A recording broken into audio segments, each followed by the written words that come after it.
Break नंतर भाग्यविजय आमच्या विशेष कार्यक्रमात तुम्हा सगळ्यांचं पुन्हा एकदा स्वागत करते।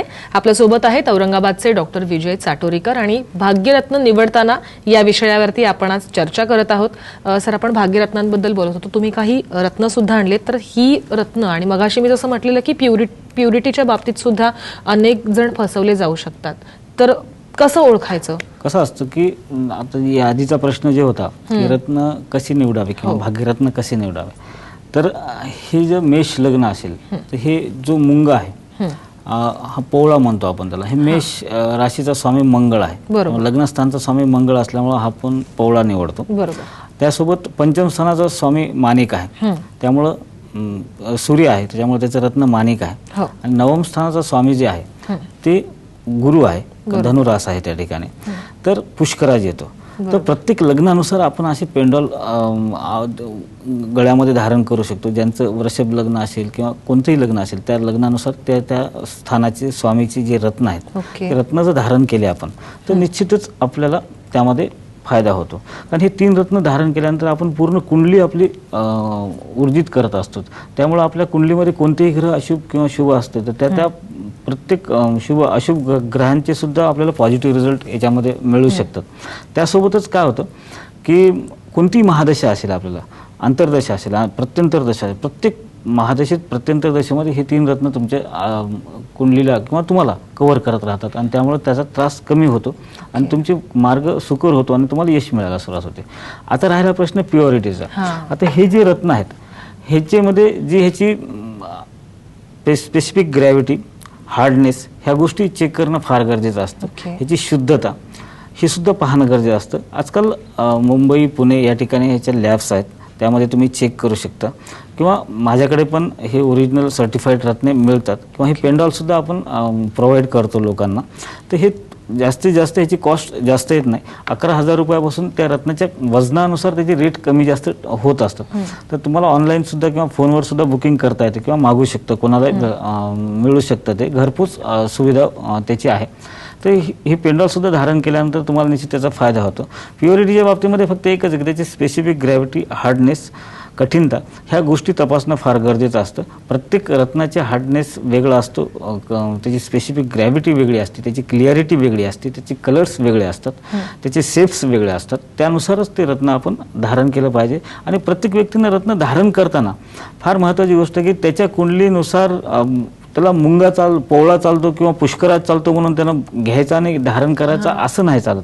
तर तुम्हाला तुमच्या कुंडलीनुसार पाहावं लागेल की तो ग्रह तिथे किती अंशामध्ये आहे आणि त्यानुसार तुम्हाला किती कॅरेटचं ते रत्न लागतं। कोणी 5 कॅरेटचं लागत असेल आणि तुम्ही 2.5 कॅरेटचं किंवा 3 कॅरेटचं रत्न धारण केलं तर त्याचं तेवढे रिझल्ट नाही दिसणार तुम्हाला। तर ते रिझल्ट दिसण्यासाठी तुम्हाला स्पेसिफिक कॅरेटचीच रत्न धारण करणं गरजेचं आहे आणि तसेच रत्न धारण केलं तर निश्चित तुम्हाला फायदा होऊ शकतो। सर, आणखी एक या रत्नांबद्दल मला प्रश्न असा पडलाय, तो म्हणजे असा की ही रत्न जेव्हा आपण धारण करतो तेव्हा कुठच्या प्रकारची पूजा किंवा असा योग्य मुहूर्त असं काही पद्धत असते का? कसं असतं की रत्नामध्ये तर नैसर्गिकच शक्ती असते, पण तरी पण आपली एक संस्कृती आहे।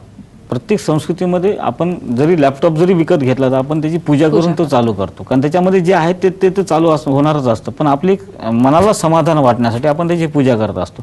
तसंच रत्नाला सुद्धा सिद्ध करण्यापेक्षा त्याला मनाला प्रसन्न होण्यासाठी आपण ते शुभ मुहूर्तावर, चांगल्या दिवशी, शुभ वेळेला, कारण प्रत्येक रत्नाची एक वेळ असते ठरलेली किंवा शुभ दिवस असतो, त्या काळामध्ये जर ते आपण धारण केलं तर निश्चित त्याचा जास्त फायदा होऊ शकतो। जसं की पुष्कराज गुरुचं रत्न आहे, म्हणजे ते गुरुवारी सकाळी पहिल्या प्रहरामध्ये घातलं, पहिल्या होऱ्यामध्ये घातलं तर पहिला होरा जो असतो तो गुरुचा असतो, सूर्योदयापासून 1 तासाचा जो होरा असतो तो गुरुचा असतो, त्यावेळेस जर ते गुरुचं रत्न धारण केलं तर निश्चित ते लाभप्रद ठरतं आणि त्याच्यातून फायदा होतो। नक्की सर, या रत्नांचा जो उपयोग आहे तो दैनंदिन जीवनामध्ये कशा पद्धतीने होतो? निश्चितच मी आता सांगितलं थोड्या वेळाखाली की प्रत्येक समस्येवर आपण रत्न धारण करू शकतो। तसंच प्रत्येक दिवसानंतर एक वेगळी समस्या आपल्याकडे येते, एकच समस्या आपण नेहमीच धरून ठेवत नाही। एक शिक्षणाचा काळ असतो, नंतर नोकरीचा असतो, मग व्यवसायाचा असतो, मग लग्नाचा असतो, मग संततीचा असतो, अशी प्रत्येक समस्या वेगवेगळी असते। प्रत्येक माणसाच्या जीवनामध्ये अशा वेगवेगळ्या समस्या येत असतात, त्या समस्येनुसार आपण रत्न धारण करू शकतो। तर त्यामुळे समजा संततीच्या संबंधित आहे तर तुमचा सप्तम स्थान जे आहे त्याचं जर रत्न तुम्ही धारण केलं किंवा पंचम स्थान आहे, सप्तम आणि पंचम ह्या दोन्हीचे रत्न धारण केले तर निश्चितच तुम्हाला पत्नी किंवा पती किंवा संतती स्थान जे आहे त्याच्याशी संबंधितले जे काही त्रास असेल ते कमी होतो. किंवा कौटुंबिक कलह असतं, बऱ्याच घरामध्ये काय की घरामध्ये वादविवाद भरपूर असतात, मग कौटुंबिक कलह असतो, लहानांचं मोठ्याशी जमत नाही, मोठे लहानाला समजून नाही घेत, अशा बऱ्याच गोष्टी घडतात.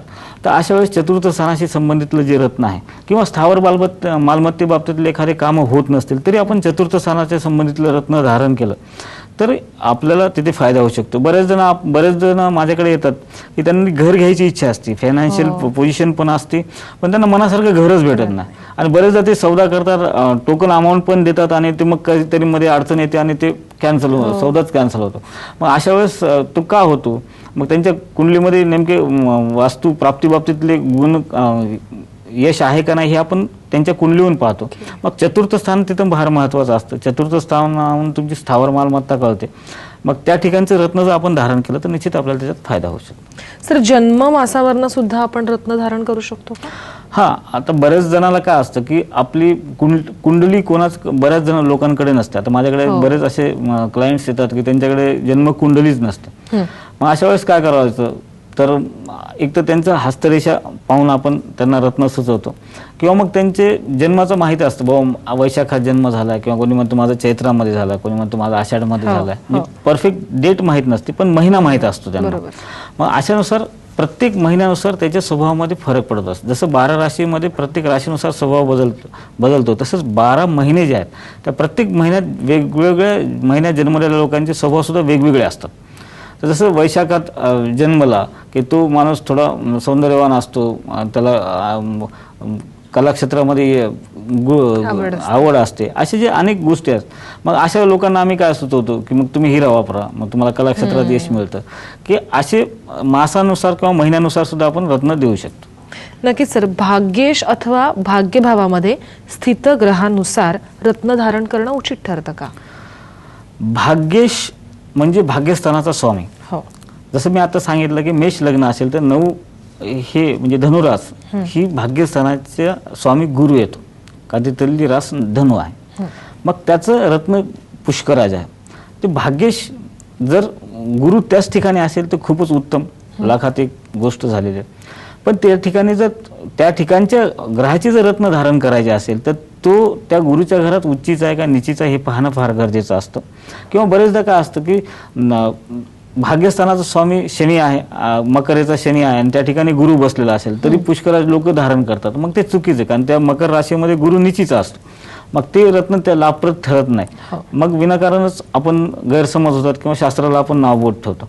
तर अशा गोष्टी व्हायला नाही पाहिजे. जाणकार ज्योतिषाचा व्यवस्थित सल्ला घेऊनच आपण ते रत्न धारण केले पाहिजे. पण आपण भाग्येशाचे रत्न जर धारण केले तर निश्चित तिथे फायदा होऊ शकतो. ओके, बरं, मला एकदा पुन्हा आमच्या सगळ्या प्रेक्षकांना आणि मला सुद्धा जाणून घ्यायचं की या भाग्यरत्नांचे नेमके कोणते कोणते कसे फायदे होऊ शकतात? मी यादी पण सांगितलं की तुम्हाला प्रत्येक क्षेत्रासाठी, प्रत्येक कामासाठी, प्रत्येक संकटासाठी, प्रत्येक अडचणीसाठी तुम्ही हे रत्न धारण, आरोग्यापासून ते म्हणजे जन्मल्यापासून जे काही शेवटपर्यंत तुमचे काही संकट असतात ते प्रत्येक संकटावर, प्रत्येक गोष्टीवर तुम्हाला हे उपाय म्हणून रत्न धारण करू शकतो. एवढंच काय की वास्तूमध्ये सुद्धा आपण रत्नाचा उपयोग करतो, वास्तुदोषावर सुद्धा. कारण ही भूगर्भामध्ये हजारो फूट खोलवर जेव्हा ही रत्न आपल्याला मिळतात त्याच्यामध्ये एक नैसर्गिक शक्ती आहे आणि ती शक्ती जी आहे ती आपल्याला यश देते आणि त्यातून आपल्याला फायदा होतो. आता बरेच जण येतात की मुलाचा अभ्यासात लक्षच लागत नाही किंवा तो ढ आहे. आता बरेचदा माझ्याकडे एक किस्सा सांगण्याची महत्त्व आठवून सांगतो मी इथे, आठवलं म्हणून की माझ्याकडे एक मॅडम आल्या होत्या. त्यांचा 2007ची गोष्ट असेल तर त्या आल्या होत्या मुलाला घेऊन. त्यांचा मुलगा 12वीला काहीतरी होता आणि ते म्हणले की हे शिकेल का नाही मला सांगा. तर मी त्यांना म्हणलं हा डॉक्टर होईल. त्या हसल्या माझ्याकडे. पण ते म्हणले डॉक्टर, पण आता 8 दिवसाखाली त्यांचा मला मेसेज आला व्हॉट्सअपवर की त्यांचा मुलगा कॅन्सरचा स्पेशलिस्ट झाला. पण हे का असतं की बरेचदा मुलांना का असतं की त्या वयामध्ये ती गोडी लागत नाही, पण जेव्हा ती मॅच्युरिटी वाढते त्यांची आणि ते ग्रहमान जेव्हा साथ द्यायला सुरुवात करते तेव्हा ते बरोबर यश मिळतं. मी त्याला फक्त काही नाही असेच पेंडॉल दिलं होतं 3 रत्नाचं. त्याचं तुला लग्न होतं, तुला लग्नानुसार त्याला जे पेंडॉल दिलं मी, डायमंड, नीलम आणि पाचू, हे 3 रत्न त्याच्या गळ्यामध्ये घालायला दिले होते आणि त्याला निश्चित फायदा झाला. तर हे रत्न अशा गोष्टीवर फायदा करतात आणि त्याच ठिकाणी जर एखादा चुकीचं मार्गदर्शन त्यांना कोणी केलं असतं किंवा शिकत नाही का, मग त्याला थोडा बिझनेस टाकून द्या, एखादं दुकान टाकून द्या किंवा एखादं छोटा मोठा डिप्लोमा करून काहीतरी करू द्या म्हणलं असतं, तर त्याचं आयुष्य फार वेगळ्या दिशेनं गेलं असतं. तर असं नाही व्हायला पाहिजे. तज्ज्ञ ज्योतिषाचा सल्ला घेऊन जर आपण रत्नांची निवड केली तर निश्चित तिथं आपल्याला फायदाच फायदा आहे. नक्कीच रत्नशास्त्राबद्दल आज आपण सरांकडनं जाणून घेतोय. अनेकही अशा गोष्टी आहेत ज्या फार छोट्या आहेत, आपल्याला माहिती नाहीयेत, त्या सरांकडनं जाणून घ्यायच्यात. पण एका छोट्याशा ब्रेकसाठी थांबते, आपण कुठेही जाऊ नका.